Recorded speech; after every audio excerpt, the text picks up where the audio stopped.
Ah, sí, Marely, tienes 20 minutos. Adelante. Buenos días, buenas tardes, muchas gracias. Siempre es como que dan nervios. Yo soy Marely Celis González y me gustaría comenzar este sermón orando para que el Señor me guíe en este tiempo.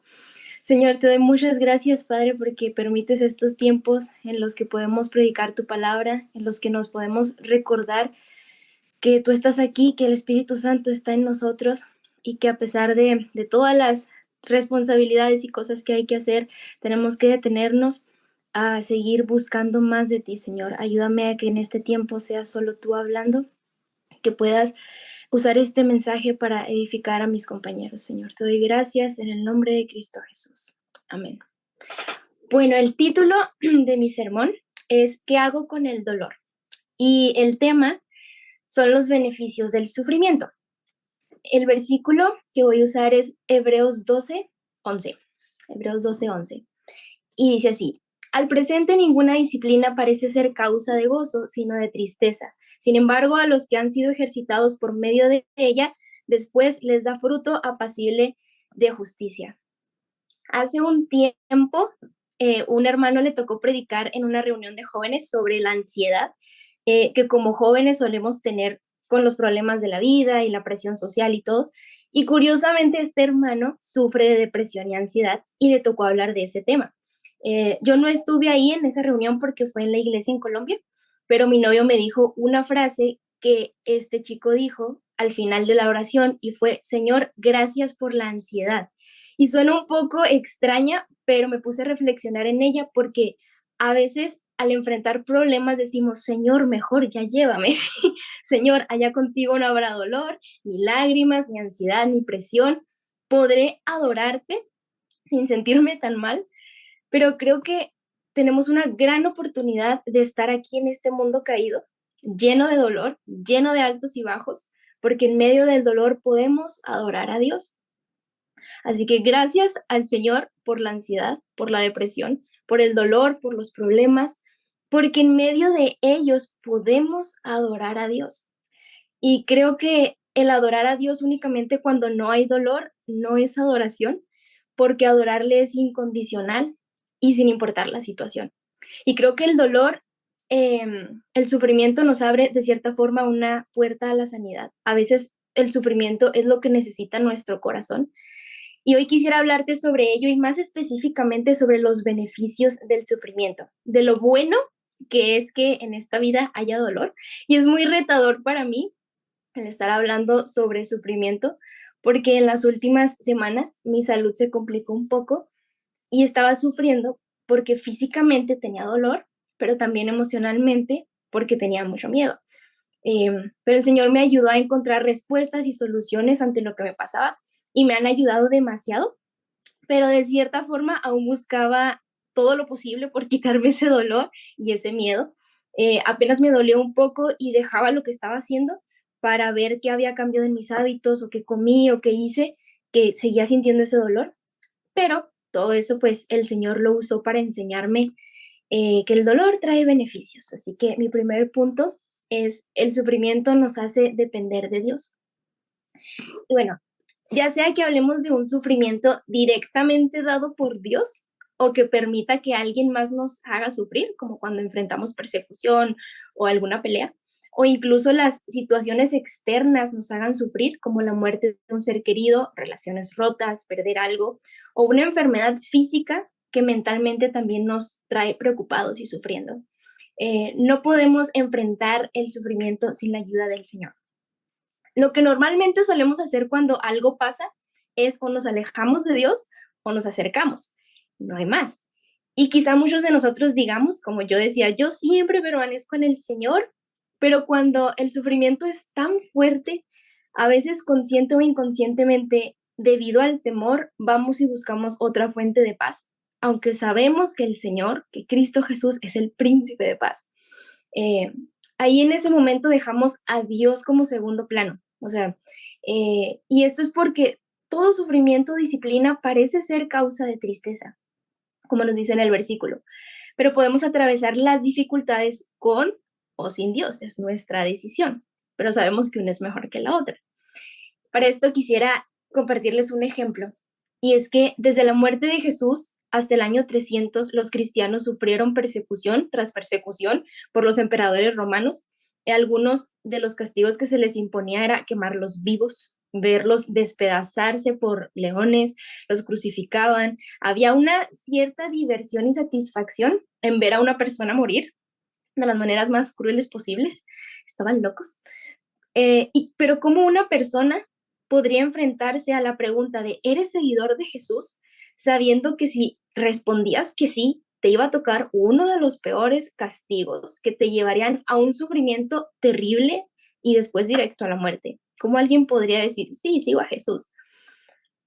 Pues Policarpo, el obispo de la iglesia de Esmirna en Asia Menor, en el año 155 después de Cristo, cuando todas estas persecuciones estaban en su máximo esplendor, lo obligaron a maldecir el nombre de Jesucristo. ¿Y saben qué respondió él? Sabiendo que si no lo maldecía, lo iban a quemar en la hoguera. Policarpo dijo, 86 años le he servido y todo lo que me ha hecho es bien. ¿Cómo podría maldecirle? Y murió quemado en la hoguera. Este hombre no pudo haber tenido esa valentía si no dependiera de Cristo. Si toda su vida simplemente hubiera huido de los problemas que le traía el seguir a Jesús. No hubiera sido posible que Policarpo, así como muchos otros obispos y cristianos, tuvieran esa valentía, porque sus vidas estaban totalmente rendidas al Señor. De hecho, en esos tiempos se levantaban como obispos, como líderes de los grupos cristianos que hacían en casas, no porque quisieran tener un liderazgo o un nombre mayor que todos, sino porque, de hecho, sabían que cuando se nombraban obispos iban a ser los primeros en recibir muerte ante la persecución. Pero se nombraban obispos para cuidar a ese grupo de cristianos y enseñarles a depender de Dios y mantener su fe. Quizá no nos toque esa persecución tan grande, o sí, pero a lo que quiero que nos enfoquemos es que en esta vida van a haber aflicciones y esta vida tiene sufrimientos. Sea el motivo que sea por el que estemos padeciendo en este momento, tenemos dos opciones: independizarnos de Dios, enojarnos con Él, reclamarle, buscar otras opciones que nos traigan paz, esa paz que desesperadamente buscamos, o decir, Señor, confío en ti, o confiar en el Todopoderoso, ese es Dios bueno que nos ama y que únicamente podremos atravesar dificultades si nos aferramos a Él. Si realmente le hemos conocido, no habrá otro lugar donde corramos en las tribulaciones. Si le hemos conocido aún en medio de ese dolor, podremos adorar y decir, sí, yo sigo a Jesús. El punto número 2 es el sufrimiento te transforma. Y es que el versículo dice, a los que han sido ejercitados por medio de la disciplina, después da fruto apacible de justicia. Y me llama la atención cómo el autor de Hebreos no les dice que van a sufrir una sola vez y ya van a ser como Jesús. Ya no es necesario que pasen otra prueba. No, de hecho, dice los que han sido ejercitados, entrenados. Esta palabra se solía usar para referirse a los atletas griegos que entrenaban para una competencia. Y esto quiere decir que constantemente estaban practicando para mejorar en la carrera. Y sabemos que tenemos esta carrera de ser cristianos, de la vida. Un atleta no corre una vez y ya está listo para ganar. Necesita hacerlo varias veces para dar fruto.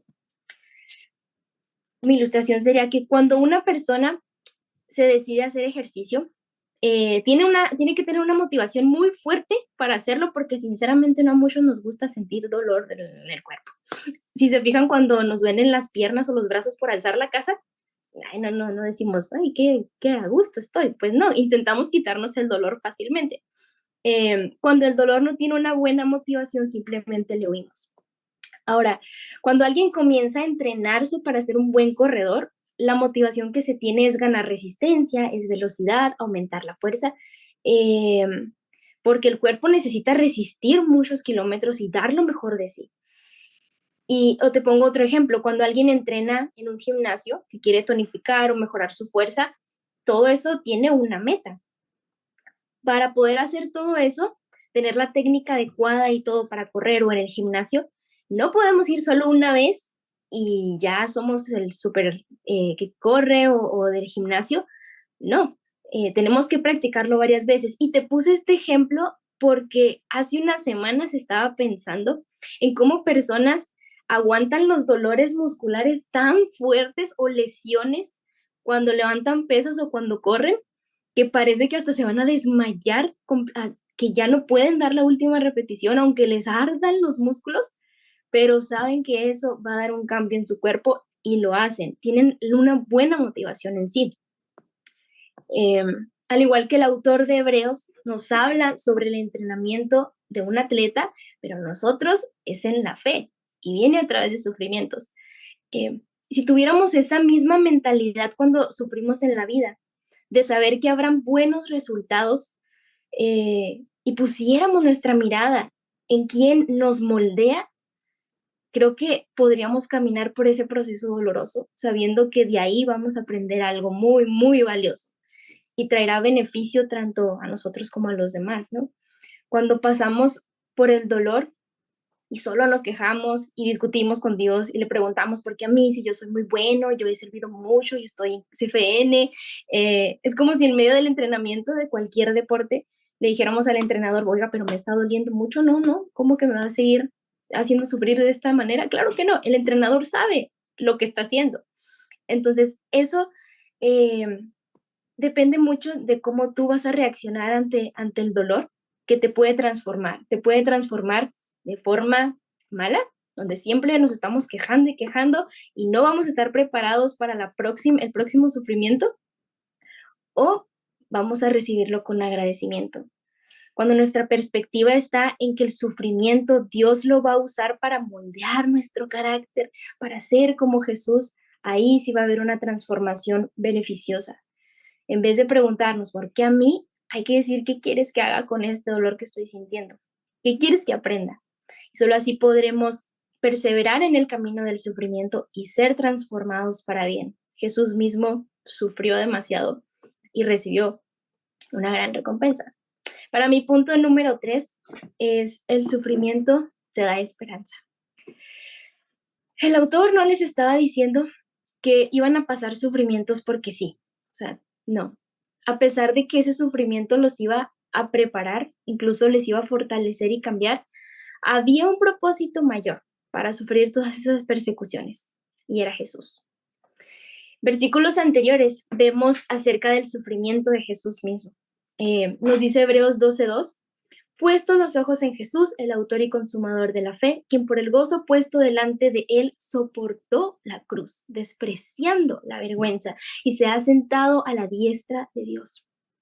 Jesús tenía un objetivo, un propósito, nos veía reconciliados con el Padre.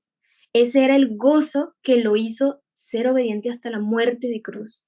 Jesús mostró su amor para con el Padre y para con nosotros de esa manera, de hecho, soportando el sufrimiento. Jesús, una noche antes de su muerte, tenía mucho miedo, un temor tan grande porque sabía lo que iba a pasar. Pero entre todo ese temor, le pudo decir al Padre, no se haga mi voluntad sino la tuya. Le pusieron una corona de espinas que le provocó 33 heridas en el cuero cabelludo. Recibió aproximadamente 39 latigazos que le arrancaron la piel, la carne de la espalda. Le desgarraron los músculos. Le pusieron un clavo de 13 centímetros de largo en cada muñeca y uno de 18 centímetros en los pies. Al estar en la cruz y tener los brazos extendidos, le impedía respirar adecuadamente, y cuando intentaba respirar se lastimaba la espalda con el madero. Y sabemos perfectamente lo que sufrió Jesús en el día de su crucifixión, tanto de forma física como el cargar el pecado de todo el mundo. Todo lo que hemos hecho, todo eso estaba en él. Pero soportó la cruz, despreciando la vergüenza por el gozo puesto delante de él. Y ahora está a la diestra del Padre y vendrá como el Rey que es por ese amor que nos tuvo. Ya sea que alguien te esté menospreciando, que te ignore, que te quieran cancelar en las redes sociales, que te persiga, ya sea que estés padeciendo una enfermedad o alguien cercano a ti la esté padeciendo, ya sea que estés teniendo problemas económicos, familiares, de trabajo, la escuela, ya sea que te sientas que una y otra vez es lo mismo, que todos los días es un martirio, sea lo que sea por lo que estás pasando, hay una esperanza. Primero que nada, tienes acceso a Dios a través de la vida y muerte de Jesús. Eres salvo. Tienes al Espíritu de Dios contigo. Puedes hablar con el Creador del universo. Tienes a Jesús en tu vida. Hay esperanza en esta vida de sufrimientos y es Jesús. Y también hay esperanza en que algún día estaremos cara a cara con el Señor. Y Él enjugará nuestras lágrimas y va a llorar. Y ya no habrá dolor ni sufrimiento, pero te dirá, bien hecho, hijo mío. Sufriste, pero me supiste adorar. Sufriste, pero aprendiste. Sufriste, pero ahora estás aquí y no sufrirás más. He escuchado testimonios donde cristianos están a punto de morir en persecuciones y entre ellos se alientan y dicen, resiste un poco más, pronto estaremos con Jesús. Y cuando atravieses un sufrimiento, aunque parezca pequeño, recuerda, resiste un poco más y mira a Jesús. Y como conclusión, quiero decirte que si esta vida tiene altos y bajos, y sinceramente soy de las que quisieran que no hubiera cosas malas por pasar, pero podemos confiar en que Dios es bueno, que Él es justo y nos ama, y si atravesamos estas pruebas y dificultades de su mano, buscamos su consejo, nos aferramos a Él, eso nos va a unir más a Él y podremos depender nuestra vida del Señor. No esperes a que el sufrimiento se vaya para adorar a Dios y mostrarle al mundo quién es Él. Adórale, depende de Él, alábalo y muestra cuán maravilloso es Jesús aún en medio del dolor. Cuando duele, es momento de alabar más fuerte. Y te quiero hacer un llamado y es que todo se trata de Jesús y Él está contigo en medio de este problema. Confía en Él, pon tu confianza en Él, pon tu fe en el Todopoderoso, por medio de quien todas las cosas son hechas, en Él, en el que sostiene toda la creación en este momento. Recuerda en quién has creído, porque Él no cambia y te sigue amando. Y te pregunto, ¿estás dispuesto a tomar esos beneficios que el sufrimiento te da? ¿Estás dispuesto a adorar a Dios en medio del dolor? Señor, te doy muchas gracias, Padre, por este tiempo que me has permitido compartir, Señor, por todo lo que haces, Señor Jesús, por todo lo que has hecho por nosotros. Desde el principio, Señor, has pensado en nosotros y tú conoces más que nadie nuestros sufrimientos, pero tú estás aquí. Y algo que he aprendido es que tú no estás lejos, sino en nuestra barca, en nuestro problema. Y no eres ajeno a ello, Señor. Te pido que nos des esa fuerza que necesitamos, Señor, que nos des, que nos recuerdes que tú estás aquí, Señor, y podamos adorarte y podamos mostrarle al mundo quién eres tú a pesar de todo el sufrimiento, Señor, que hay una esperanza en todo esto, Padre. Te doy gracias, bendice a mis compañeros aquí en CFN, Señor, porque yo sé que estás aquí a pesar de todo, Señor. Te doy muchas gracias en el nombre de Cristo Jesús. Amén. Amén. Pues un aplauso virtual al Señor por Marely. Excelente. Como decimos en inglés,